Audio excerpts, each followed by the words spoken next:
I tell that to my students all the time. Google it. Yeah.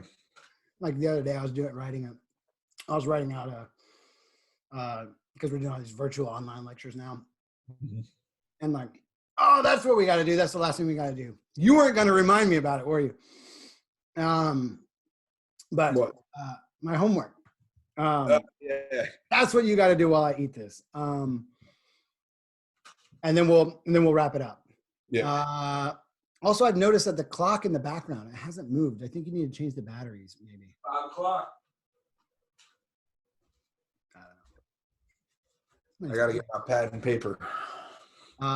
So when you're solving an engineering problem, right? Yeah. What's the first thing that you write down in your solution? What's the first thing I write down in my solution? Yeah. Like you read the problem, right? Okay, so you have like a grasp of the question and all that kind of stuff. Yeah. So what do you write down at the top of the problem? Like after the problem number and my name, the variables. Yeah, also known as the known. the givens. Yeah, the given information. Yeah. The given. Yeah, so I was doing an example problem the other day, and I was writing. I had been like recording these lectures now, like by myself in this office for like 2 hours, 2.5 hours. I already spent like 2 days preparing the lectures, preparing the material. I was tired, and I found myself writing instead of writing given, I wrote GIG, and I realized like, oh my god, I'm about to write gigum. So I finished it. I wrote gigum instead of given. And then I just told my class to Google it because I wasn't going to try to explain it at that time. Google it. But not an hour before then, I had spent 4 minutes on a rant explaining why you shouldn't Google things. Whatever. Okay. All right. So. How is this going to work? Are you going to pull them up? Yeah, I'm going to screenshot it. Copyright, trademark, this stuff. You can't use this.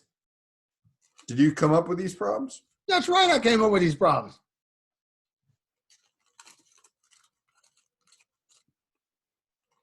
Did I create? I basically had to create everything from scratch, man. Didn't steal back? Because it's just like, I don't know, man. I did find myself, though, the last problem, by the time I had finished writing it, I was like, holy crap, dude. This is going to be a bitch to grade. And, like, you have to think about that, too, right? Like, even if you think it's a really good question and a really good problem, you got to think about how the people are going to answer it and all the different ways that they're going to approach it. And then how are you going to judge the different answers that are wrong but kind of right and then totally wrong, or, like, if they do it differently and, you know, how are you going to assess them, like at the levels, like, as they progress through the problem. So you almost have to walk them through the problem, but then you basically, now they're not solving the problem. They're just answering questions. Right. Yeah. And I don't find any value in that, but those are easy to grade, but I just don't find value. So I don't even ask that stuff. But anyway, so let's do. What kind of problems are these going to be? What kind of problems? They're all related to just like basic understanding of ocean surface gravity waves. Oh fuck! And I'm not even going to give you my slides either. Actually, should I give you my slides? Yeah. Yeah. I'm going to send you a PDF of the slides. Okay.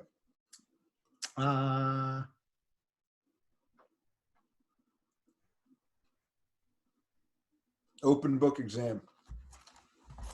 Well, I mean, it's gonna, yeah, my final exam is gonna be open book. There's no other way to do it. Which sucks because my midterm was all multiple choice, which took 2 seconds to grade.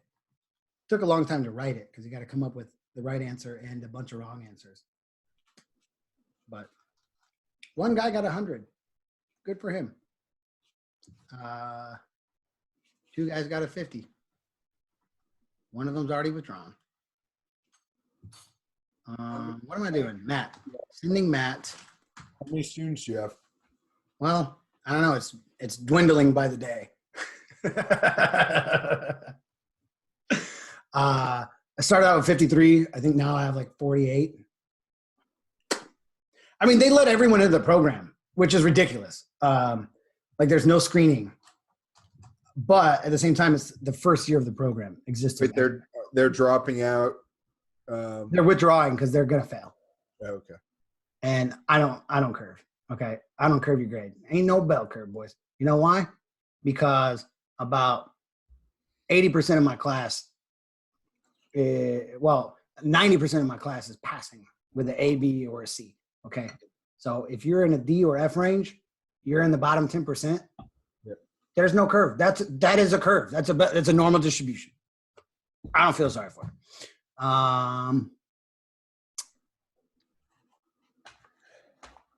All right, let me send you the PDF. Beep, beep, boop, boop, boop.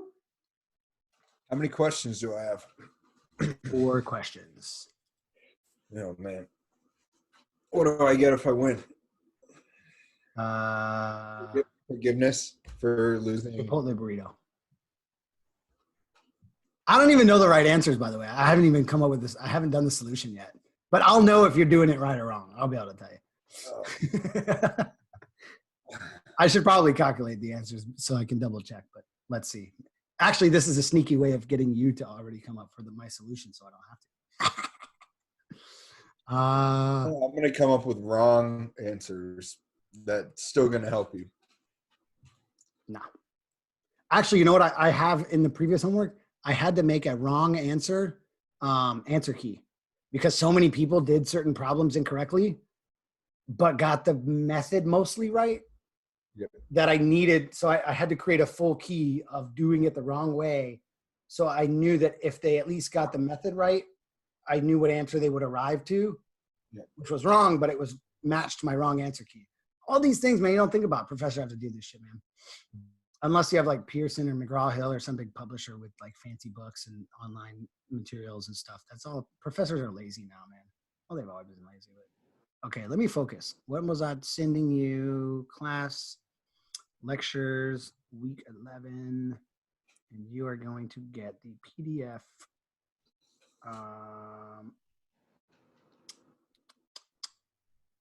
V3. I think it's this one. All right, so it's on its way. Now let me pull up the homework assignment. Homework number 5. Oops. You better follow the engineering homework format guidelines too. No, I'm just kidding. Dude, they probably think I'm crazy. No, they definitely think I'm crazy. Yeah. I think you're crazy. Dude, I produced this video last night. Check it out, man. Homework 5. Totally worth it though, because they're gonna have to scan their homeworks in PDF form and upload them. And I knew I was gonna get all different freaking formats. People were gonna send me JPEGs and whatever. And I don't know, man. I don't want to deal with different formats, so I made a video for how to submit a homework assignment, which is, I was very proud of it actually. It's on my other computer, the high res version. So you get the low res. Dang it. I'm not getting your email. You get it? EGN. So hold on a second. Slow down there, partner. Yeah, I recognize that picture. Which one? Oh, yeah. Friend. The title slide, yeah. All right, let me share my screen. Dude, I was quite proud of this video, man. This is actually like some good production right here, okay? Ready for this? I had to do production and editing and all sorts of stuff. Look at this. So imagine you're a student in my class, man, and you're getting these awesome, well-produced videos. Ready?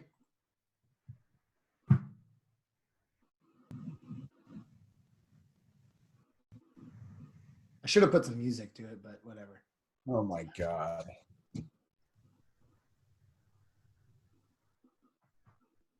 Are you ready? Oh yeah! Look at that. That's pretty cool, man. That is cool.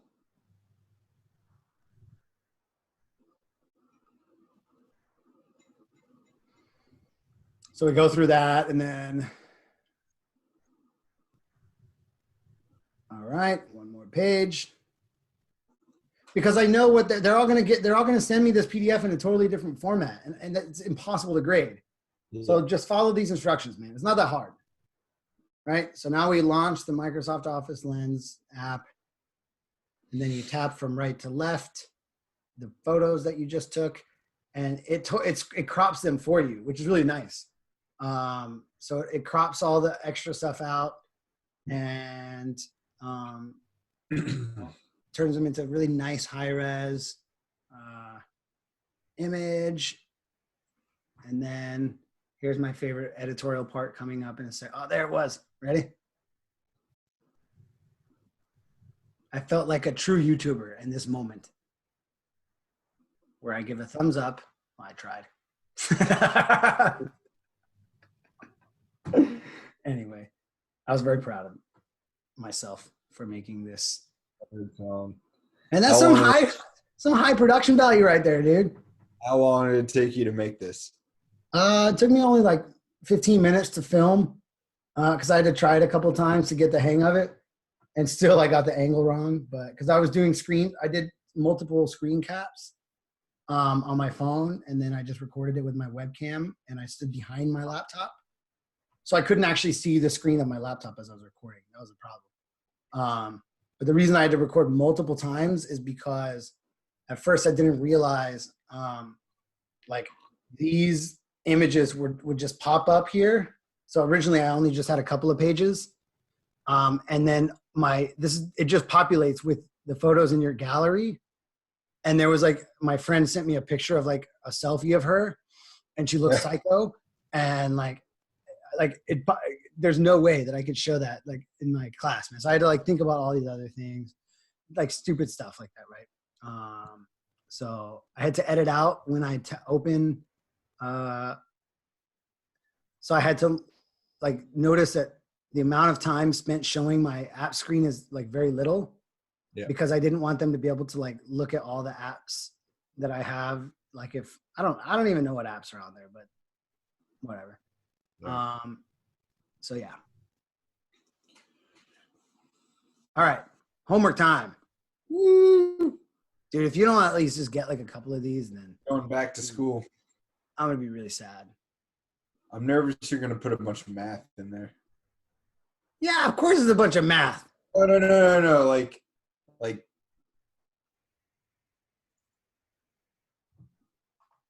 what? Like math? Like numbers? Like you have to like divide two numbers? No. Like intent. Like you have to solve for X? I'm okay with that, but no second order. Dude, this is a freshman class. This is a first engineering class these kids are taking. All right, just send it my way. Oh God, what am I doing? There you go. Wait, is this an exam or a homework? Homework. Okay. Homework. Yeah.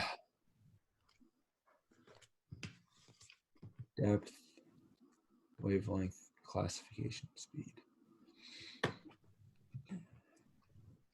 Okay. Oh, yeah.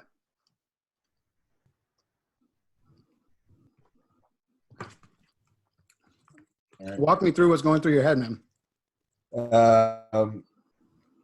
What's the dispersion relation? No, so you don't need I'm not teaching the dispersion relation. There's a slide in the notes, which you can use called I think the header says something about approximation for wavelength or something like that. Oh, yeah. Because it's like the dispersion relation and iterating to get K, the concept of K, like 2 pi over L, Yeah. It won't make any sense to them. Right? So, so I didn't even bother. I only just mentioned wavelength. So I can't really, and I don't want them to have to iterate for, I just give them an equation that approximates L. All right. So 9.8 square root of 9.8 times the depth. I need a calculator. Oh yeah, of course, this is engineering. What? Of course, it's engineering. I just call gravity 10. No. I need these numbers so I can make my answer sheet. Dude, I used to have a TI-89 titanium. I don't know where it went. I went looking for it the other day. I can't get square roots on my phone. Turn it sideways. I bet now you can get square roots, can't you? Oh. What? You got one of them crappy iPhones? Yeah. All right. I might have to pull up MATLAB. That's what I do. I use MATLAB for everything. We're good. 9.8 times 2.5. 24.5. Can I just call gravity 10?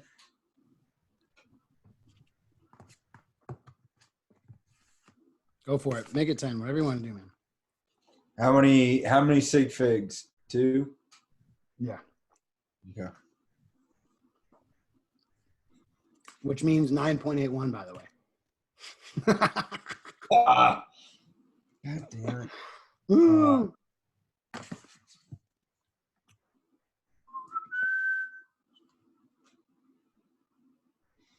All right. Do I have... This is embarrassing, dude. What are you talking about? No, I'm just trying to think. I want to make my homework look official. Oh, okay. I see. So that means you are... What is this? EGN? You are following... Oh, no. No, wait a minute, dude. If you're going to do it like that, then you need to... Oh, wait. No, I'm not doing like the official header and everything. I'm doing my own. Yeah, man. If you want to do it all official, no, you don't have to. But I totally have this whole document explaining all the different rules. Did your professors give this to you at University of Maryland? Probably. Like simple stuff. I don't think that intense, but like no, I mean just stuff like, for example, like write a new problem on starting on a new page of engineering paper, right? Yeah. Only use the front side. I mean, these are not givens in the beginning. They're obvious to you now because you got an engineering degree, but yeah. In the beginning, you have to tell them all, everyone needs to put their name in this one, because when I'm grading, it's impossible otherwise to like go through them. Yeah, I got pretty close. All right. On my engineering. Oh, wait. All right. Oh, this is when we find out that you don't have an actual boardroom. Wait, hold on. And that you live in a van. Yep. Yes. How do I get it?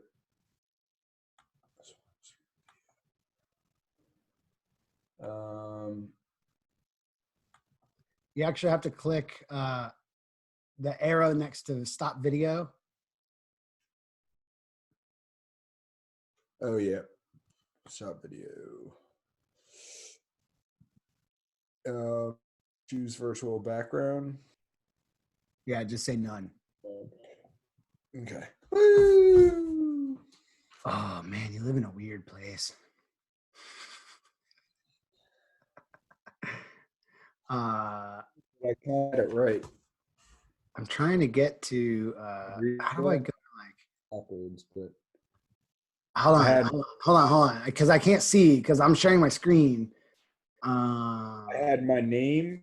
Wait. EGN 102, which is the class, and then homework 5, homework number. I didn't have the date. So yeah, you did it. Your name and the class, and then the homework. Nice, very nice. All right, 410 Uh, 105. How do I view side by side? The problem. What? Let's jump back over the problem. I'm trying, but hold on. Okay, stop. You'd be better off doing this in MATLAB, by the way, because if you just program it, you can just change the depth and the wavelength and get. I'm just saying.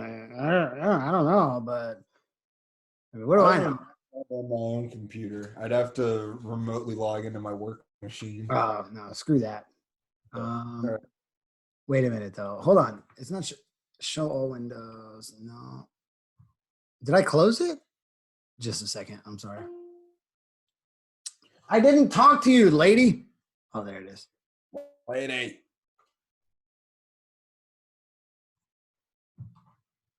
Alexa.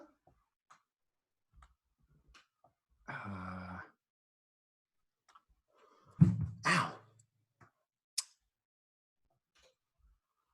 There we go. Oh yeah. All right.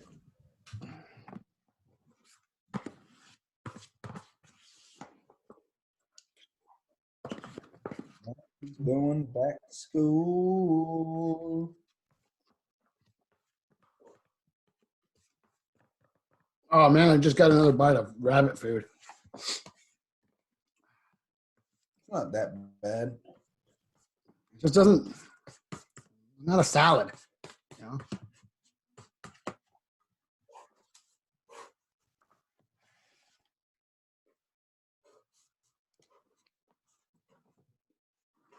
All right.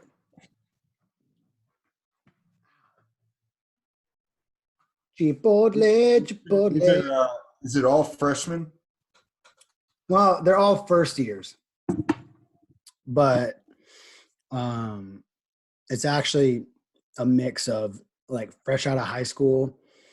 I even have one high school student in my class. He's pretty weird, but whatever. I got really mad at my class one day because they made fun of him, or they laughed at him. I got mad. Why'd they laugh at him? Was it for? I mean, he's different. He's a little different. And I think he just is different in general, but also he's a high school kid, right? Taking a college class. And so it's just a different environment for him, right? Like he doesn't live on campus with all the buds, you know what I mean? He still lives with his parents and he's in high school.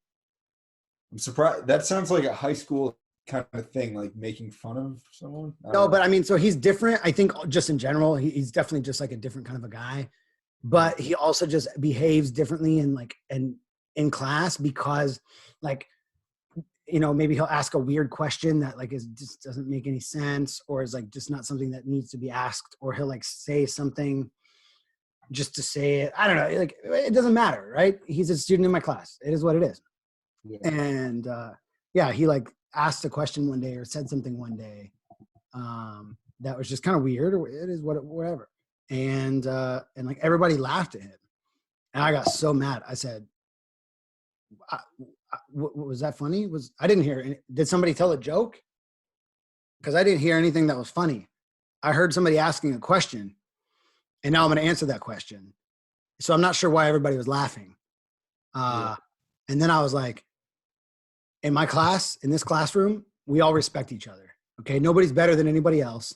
Oh, I got mad, dude, because that's crap. You don't know these people, they don't know who he is. I guarantee they don't talk to him after class. They don't know anything about him. Don't be laughing at somebody, man. That's messed up. The high schooler too. He's smarter than they are. Oh, he's doing better than a lot of the kids in the class. I think he got an 86 on the midterm or something, right? And I mean, that was above the class average. He's doing pretty good. He's I think he's got 87, 88 average in the class. So, I mean, he's a bright kid. He's different.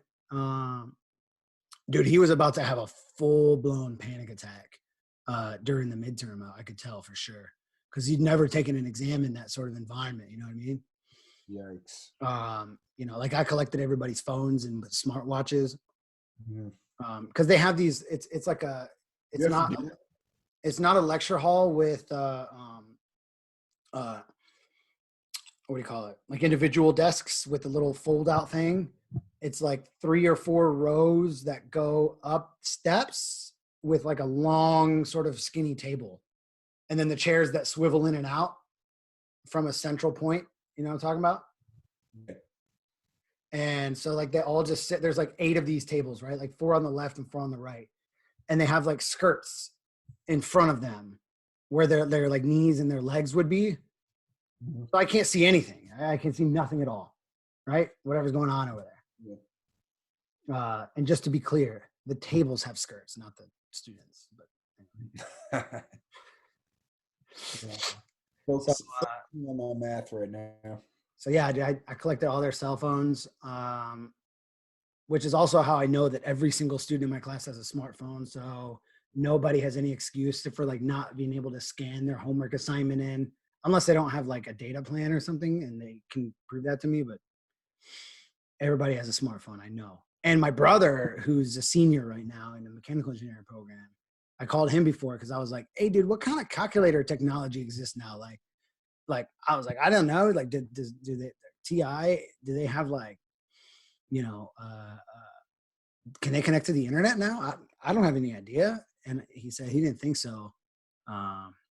But I made all of them at the beginning of class come up to me. I cleared every single one of their calculators, cleared all the memory out of every one of their calculators. And I checked because back in the day. What? That's how we would have to cheat back in the day if we were going to cheat. Yeah, you preload all this stuff into your calculator's memory. Yeah. But so then another way that I know some of my classmates would cheat is that I don't have a calculator with me, but like the slide panel that covers your calculator,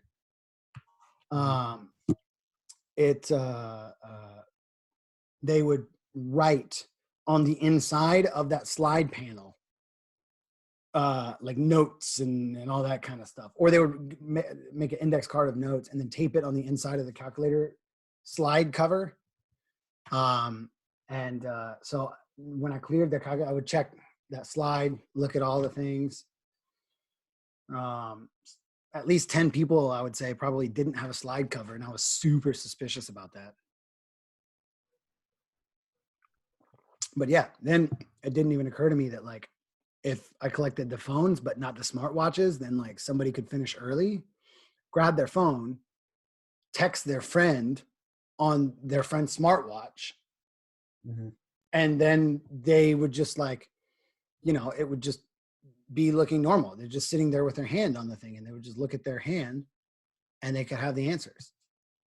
But another thing I did to deceive my students was I printed the exam on, I shouldn't be giving all this stuff away, man.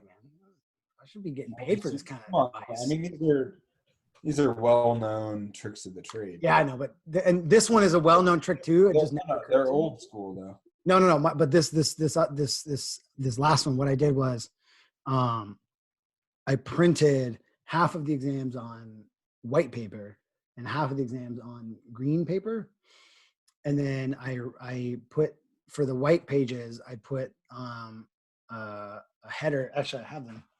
Whoa, yeah, I'm sitting right here. So here's all the exams, Matt. So like, yep. So yeah, like I printed version B up here. Yeah. And then on the green ones, oh crap, I printed version A. And they're exactly the same. But I like passed them out in alternating order, A, B, and I was like, okay, there's 34 questions. So for question number 35, bubble in whether you have A or B so that I'll be able to tell. They're exactly the same exam. So then it became a problem because midway through the exam, one of the students pointed out that one of the questions, like, let's say it was talking about tidal datums and like mean low water, right? You know what that is, I assume. Yeah. Like I listed a bunch of different options. I accidentally listed one of them twice. Like maybe I put like mean low water twice, like for like B and D, because I wasn't paying attention. Yeah. And instead of putting like mean low or low water or whatever, right? Mm-hmm. But it didn't matter because neither of those was the right answer anyway. So the only people who would have noticed would have been people who didn't know what they were doing. But once he pointed this out, I was like, oh crap. Okay. So if I do nothing, right? If I don't announce to the class, yeah, then it's obvious that the answers are in this, because what I would need to do is, if one of those was the right answer, I would need to basically get up and say, okay, guys, if you have version A, then your answer D should be this instead. And if you have version B, then your answer B should be this instead. Like, you know what I mean? Mm-hmm. But if I don't do that, and I didn't need to because it wasn't the right answer anyway, so it didn't matter.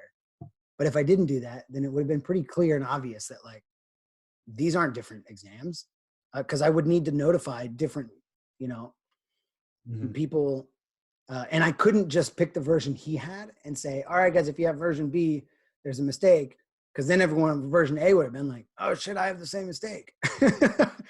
So like, I had to think all this was going through my head in like a matter of an instant. So I had to like make a snap, like announcement and figure out how to like get myself out of this pickle, which was so stupid because neither of those was the right answer anyway. You know what I mean? And now I'm making a big deal about it and announcing it to class. So now I probably had all these people going back to that problem, second guessing themselves. Oh, dude, it's, I'm in this all by myself, dude, pretty much. Like I'm flying totally solo, man. It's crazy. It's totally crazy. So how you doing over there? Not bad. What do you got? I should probably do the calculations too, but I skipped over 3 because I thought it was a ridiculous question, but I'm going to jump back to it in a second. What's so ridiculous about it? Well, just something about barbecue and social distancing units. And I know it's pretty funny. Yeah. Ridiculous. I thought that was very clever. One social distancing unit. Come on, dude. I'm revolutionary with my teaching style, man.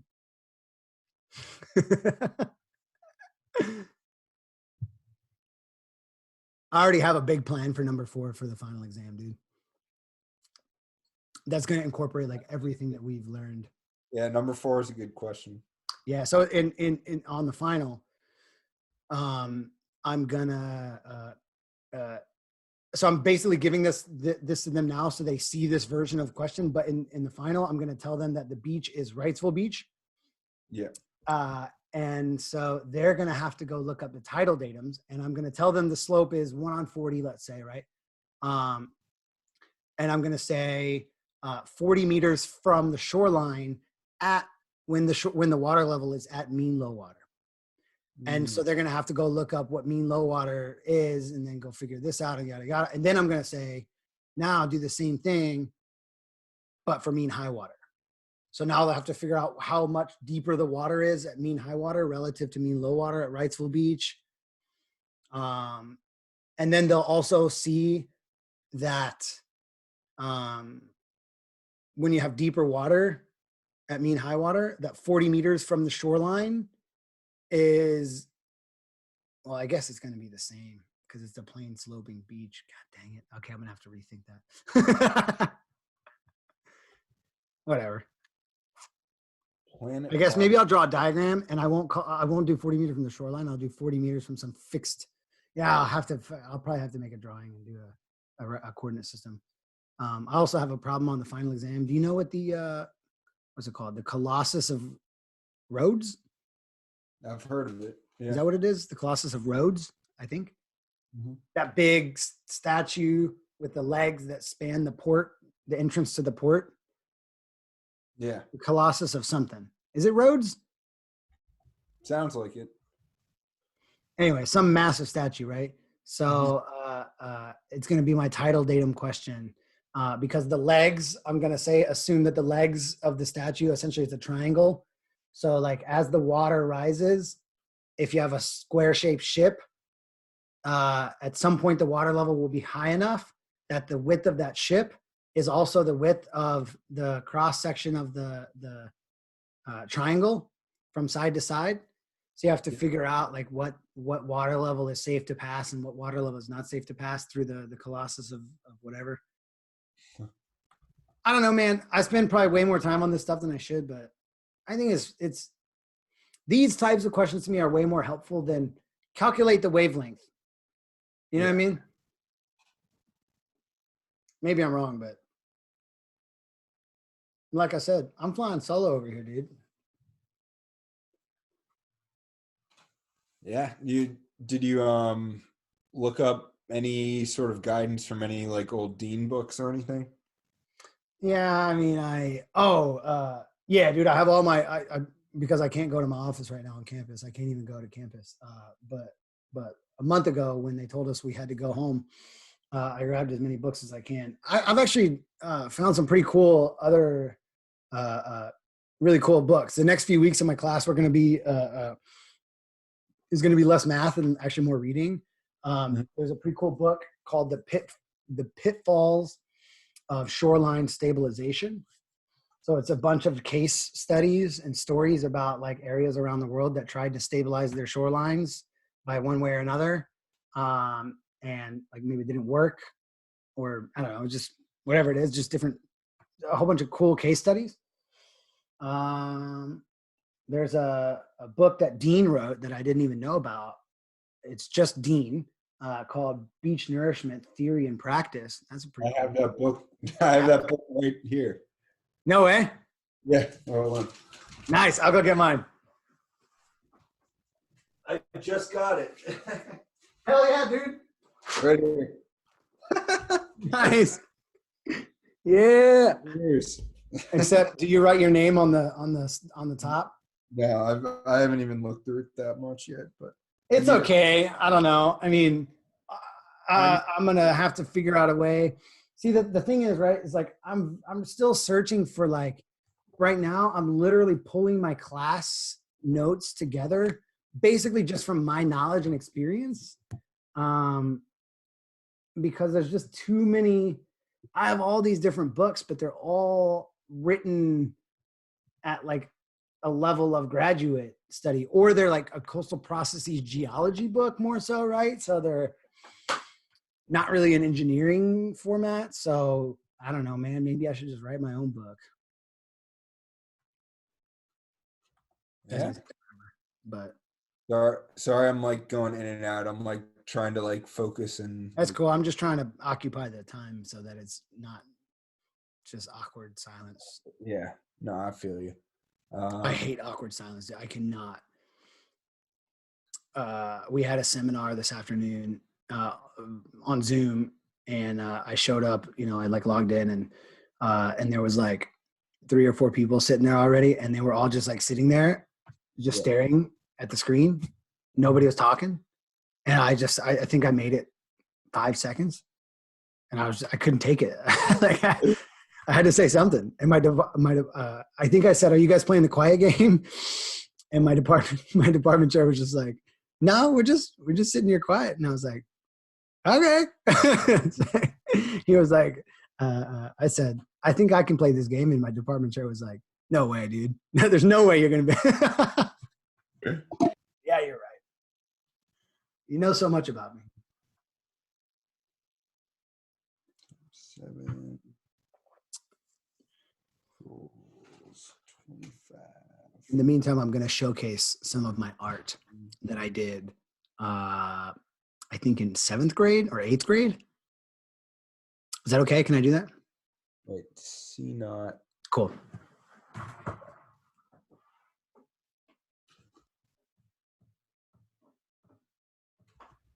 You are making me work.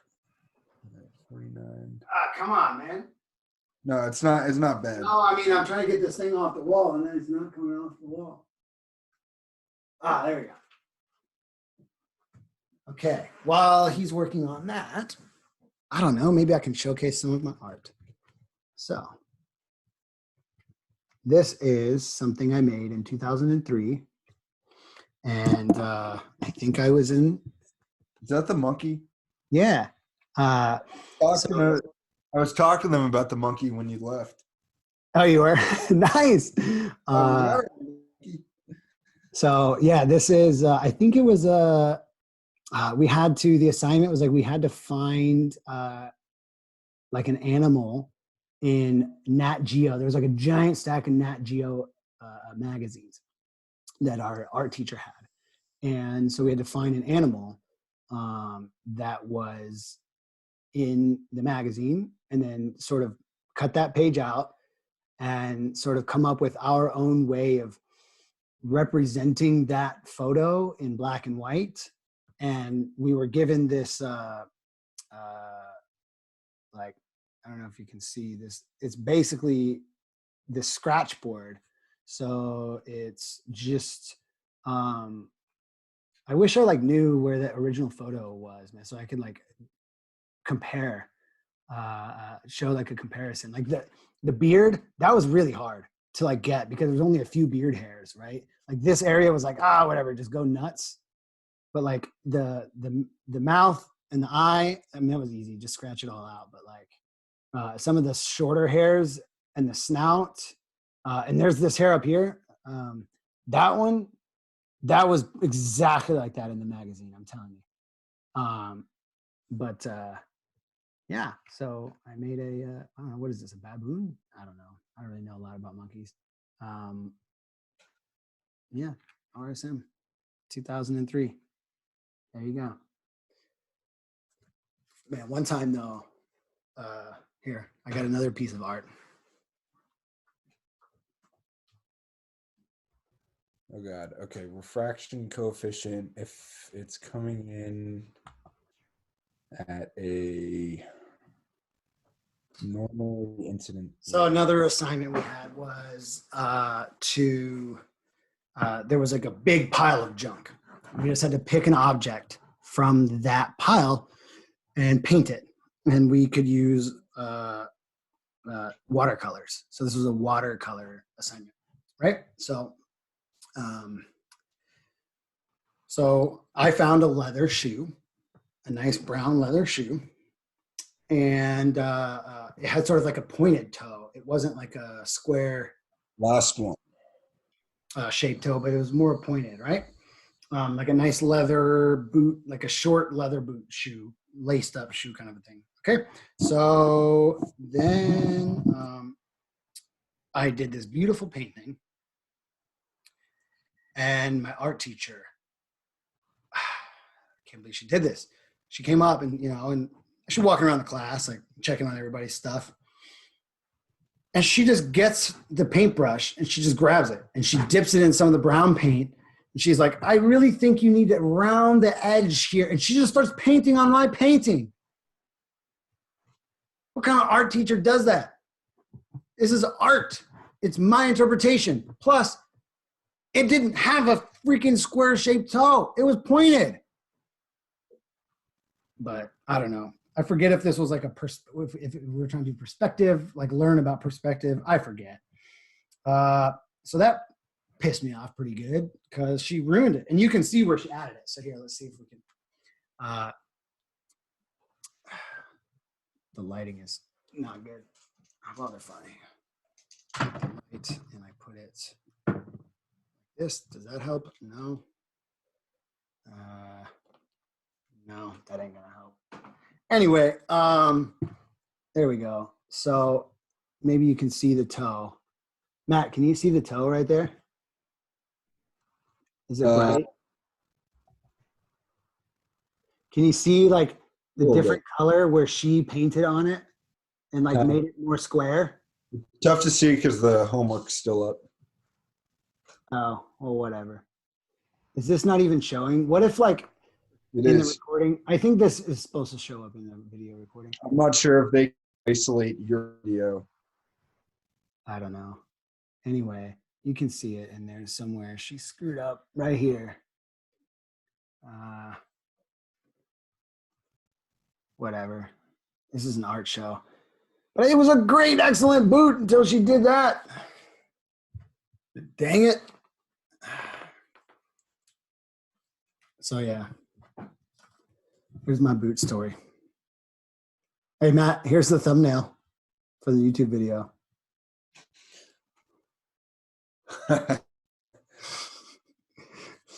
That'll scare people off. No, it's gonna be Chipotle. And then, so anyway, so I painted this boot. And you know what was actually one of the more difficult parts? I don't know why, but I remember like this little like this was like thread, like all right, square of thread, and then all these little threads, all like. And then I thought, well, now I have a boot, but it's just a boot in the middle of a piece of paper. So I felt like I needed to put it on a pedestal. I don't really know why. So I did, and then I had extra paint left over, so I just made this like weird circle, and I put Texas A&M up there. I don't really know why, but I just had extra paint.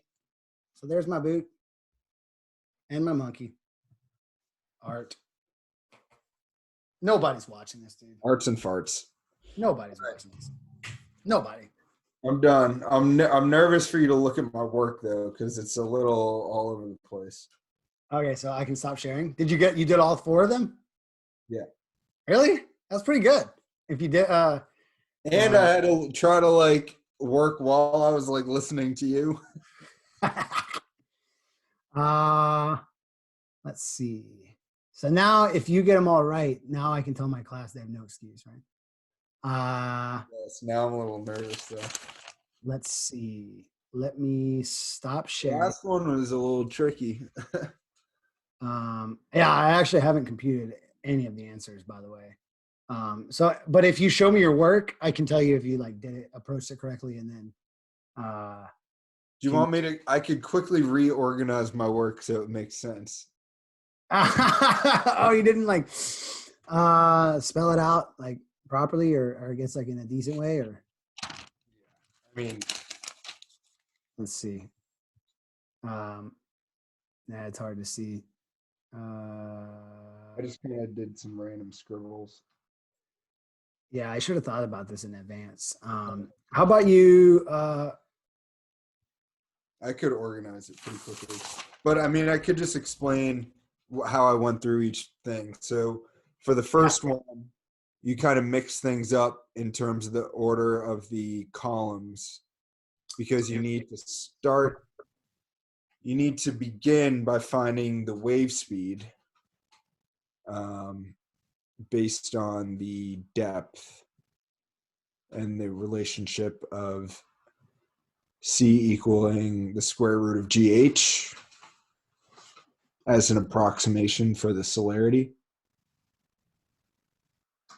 I think. No. Hopefully. No. Oh, fuck. Oh, God damn it. No. Yeah. You C equals square root of GH. Oh, okay. Now I see. See, earlier you were talking about needing. Oh, shit. That's only for shallow water. Cunt. Oh, wait. Yeah, you can't say that stuff, man. Dang it. YouTube's gonna demonetize. No, I'm just kidding. Oh man. Okay. All right. Never mind. I take that back. You find the wave. Oh, use the L naught equation. Yeah, to get the deep water wavelength given that wave period. Yeah. And then you plug that L naught into the. Normally, you would then iterate. To get the actual wavelength, but you can just plug it into that approximation equation, which is basically L naught times a bunch of stuff, which includes G and H. Yeah. Okay. All right. And well, watch problem 1. And then once you get that wavelength from that approximation method, if it then you take that L and divide it by H. And that will tell you whether it's shallow, intermediate, or deep water. And then once you know whether it's shallow, intermediate, or deep, although technically it doesn't matter at this point, you can calculate the wave speed. You could do square root of GH if you confirm that it's shallow water in the previous step, or you can just do the wavelength divided by the period directly. They'll be the same thing if it's shallow water. Yeah. But if it's intermediate, which none of them are shallow. Are they not? I didn't even. Well, I mean, I did it wrong, so actually they could be. Oh, I mean, I don't know. I tried to guess. I tried to sort of guess what.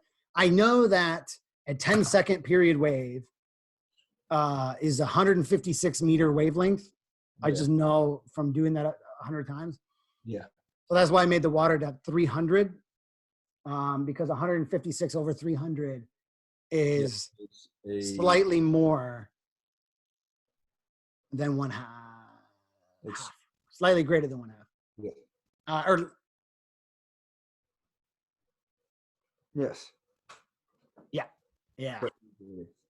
Yeah. So I think it's barely going to be deep water, or maybe not. I don't know. Whatever. I don't really care. But yeah, that's the approach for that one. Pretty straightforward, but once you know it, right? So that to me, that's why asking these kind of questions, as opposed to just saying, use the FM approximation to calculate wavelength. You don't learn anything. Do it, you know what I mean? You just learn how to plug numbers into an equation and not think for yourself. So that's my approach to these questions, is to give you everything you need and also spell it out sort of like in an order that you may need to do it in, but you're going to have to like think a little bit and challenge yourself. That's my approach to teaching. Dang it. All right. Well, I botched that one and now I got my tail between my legs. For number 2. Part B is sneaky in the way that I asked it. I could have asked it in a much easier way that would have been much more clear. But let's see what you got. I do know the answer to this one. Of deep waves that can simultaneously exist. I missed that part. Sorry. What is the fewest number of deep water waves? What'd you get for A? I'm pretty sure I know the answer to this one. What is the period? Oh, did I not? I must have gotten distracted. I found the celerity and then maybe I did these all wrong. Okay, so I just set it up so I found the depth to be 3 meters and then plug that into what? Man, I think I did these all wrong. Okay. Yep. I set up H over L is greater than 1/2. Oh, okay. Yeah. And which found a depth of H to be 3 meters. You mean wavelength? Wavelength, sorry. L to be 3 meters. Yeah. L is, yes. A minimum. 3 meter long wave is, yes. A minimum of 3 meters. And then maximum, but yeah. Anything more than 3 meters in wavelength will be shallow water, but yeah. Oh yeah, a minimum. Okay. Because it's got to be greater than 1/2, right? So like, for example, 1.5 divided by 1.5 meter wavelength is 1, which is greater than 1/2, right? Mm-hmm. But 1.5 over 3.1 is less than 1/2, so it's intermediate. But anyway, yep, 3 meter wavelength. So far, so good. And then the period would be 4.85. Maybe. No. I think actually I have that. How did you get that? If you tell me the equation you're using, I can. L naught equals G T squared over 2 pi. Right, and you rearranged it to. You basically multiplied the wavelength by 2 pi. Yeah. Divided by G and took the square root. Yeah. Okay, then I think that's, well, I don't remember it being 4 point whatever, but my memory could be misserving me. Okay. But that's the correct approach, exactly. Yep, just rearrange the GT squared over 2 pi. Or as I call it in my class, I say GT squared over 2 apple pies. Hey, they won't forget it. Okay, part B. Fewest number of deep water waves. There's a way better way to ask this, which I originally had, and then I was just like, nah, that's too easy. It's the same way, same question. I just ask it differently.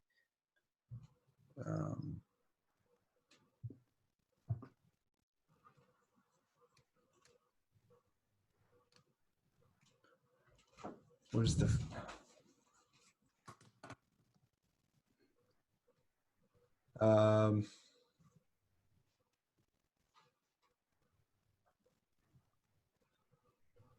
can you, is there any sort of hint you can give me or no? You want me to ask it in a way more obvious way? I feel like you want me to tell you how I originally had it written? Just gonna give it away. Pretty much, yeah. It's really easy if I ask it in the other way.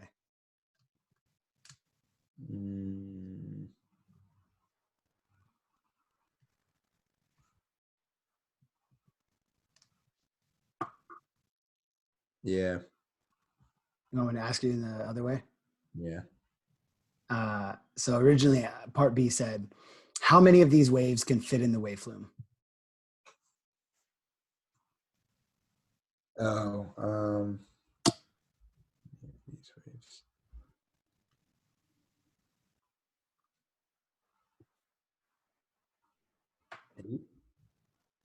What? You're muted, or like I barely hear you. 8. Yep. 8. 24 over 3. Yeah. Wait. What is the fewest number of deep water waves? Right. You could fit more than that. Yeah. Like you could fit, let's say you had waves that had a wavelength of 1.5 meter wavelength. Yeah. A 3 meter wavelength. Those would still be deep water waves. Yeah. Right? Because H over L is 1.5 over 1.5. So it's 1. What if you had just a solitary wave? We don't talk about those in class. Okay. So, yeah, I mean, it's just, I mean, yeah, it's the fewest number of deep water waves. You can have more than 8, right? You could have 16 waves. It would still be deep water. But that's more than 8. So 8 is if you have any less than 8 waves. So if you can fit 7 waves from end to end, those are not deep water waves. They're intermediate, right? So that makes sense. I asked it in a tricky way, but I don't know. I hope that some of these people. No, that could work. All right. My hope is just that they get tripped up just enough that maybe they reach out and they want to like have a chat and discussion about this kind of stuff. Yeah. Because I haven't had any freaking personal interaction with people in like 4 weeks. So, but that's how you learn, man. I think the way you learn is by like actually having to think about things for more than 1 second, right? Yeah. But not so hard that it's impossible. So. All right. Planet barbecue. Yeah. So I just set up an equation for E. Yep. Both of them, and set those equal to each other.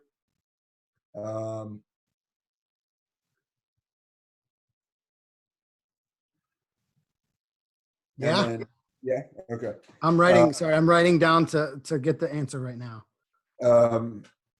And so E equals 1/8 rho G H squared. The 1/8 cancel out. Yep. The rho cancel out because the density is the same. So then it just comes down to H squared G on Earth equals. Sorry. H squared G on Earth is equal to G H squared on Planet Barbecue. G on Planet Barbecue is G over 6. G Earth over 6. So, or over 6. So basically becomes 1/6 H squared equals 36, which is just 6 feet squared on planet Earth. So 36 times the square root of. Wait, hold on. So you should have H Earth squared equals 1/6 H H squared. barbecue squared. Yeah. So Okay.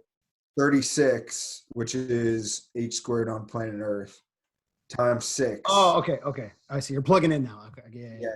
Plug it in. You take the square root basically of 6 cubed. Oh, yeah. So you got 36 over here equals 1/6 HB squared. And yep, 30. So 6 cubed. 6 cubed. The square root And of 6, square root. which is 14. Yep. So it is basically 6 to the 3 halves. Yes. Which whatever that is. 14. What? 14? Exactly 14? 0.7. Oh, 14.7. Yes, sir. Thanks, dude. Okay, I got that one solved. 14.7. So 14.7 feet. The wave on Planet Barbecue would have to be 14.7 feet in wave height in order to be have the same amount of energy as a wave on Earth. Okay. And by the way, the moon has 1/6 Earth's gravity. So in other words, if there was an ocean on the moon, this is this type of wave you would need to create the same amount of energy as Earth. So that's what that problem. That's where the idea came from for 1/6.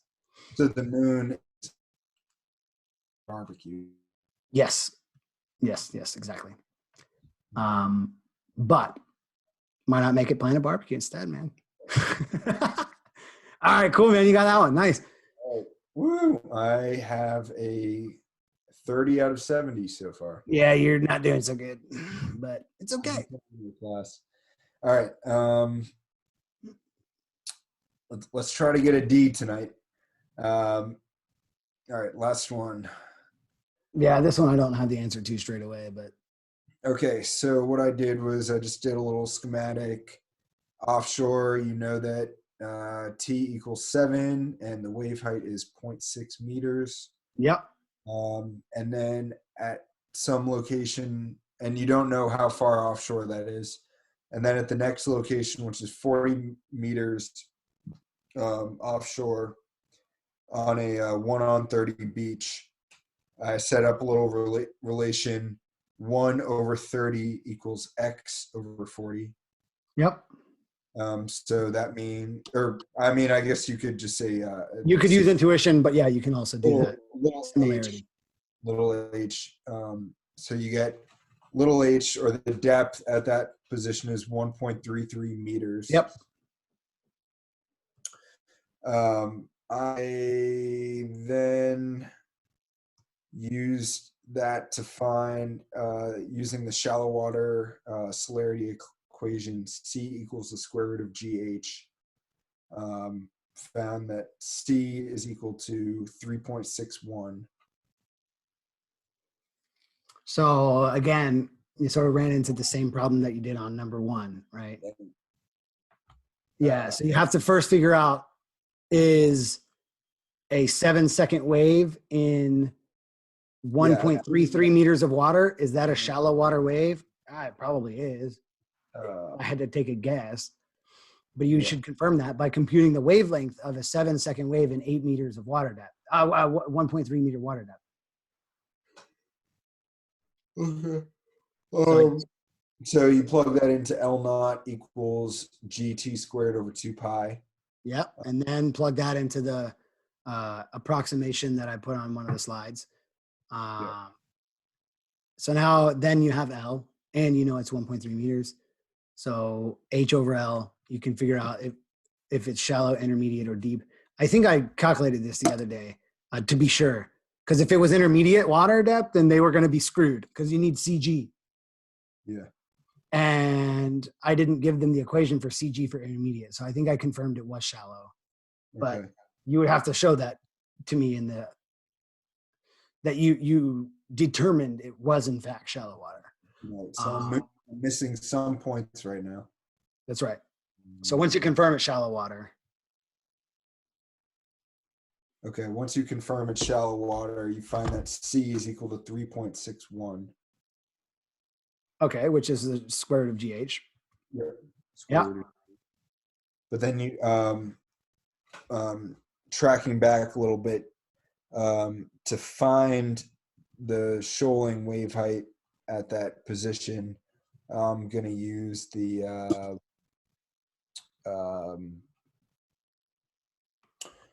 shoaling equation. I don't know what it's called, but H equals H naught KSKR. So you know H naught is 0.6 meters. So you need to find the shoaling and refraction coefficient. Because the wave is coming in a normal direction with no angle, the refraction coefficient is just going to be 1. So you need to find the shoaling coefficient, which is CG naught over CG. So we know CG is 3.61, but we need to find CG naught.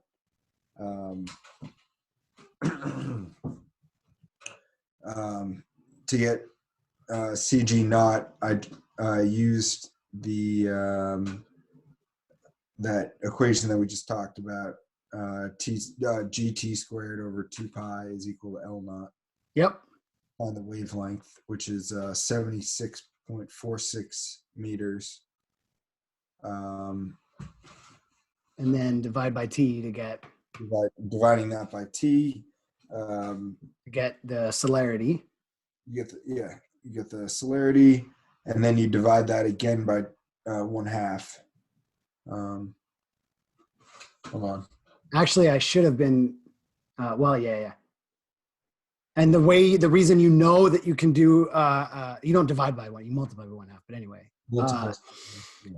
and the reason that you don't need to check what water depth it's in is because I say specifically that these conditions are given in deep water. So yeah.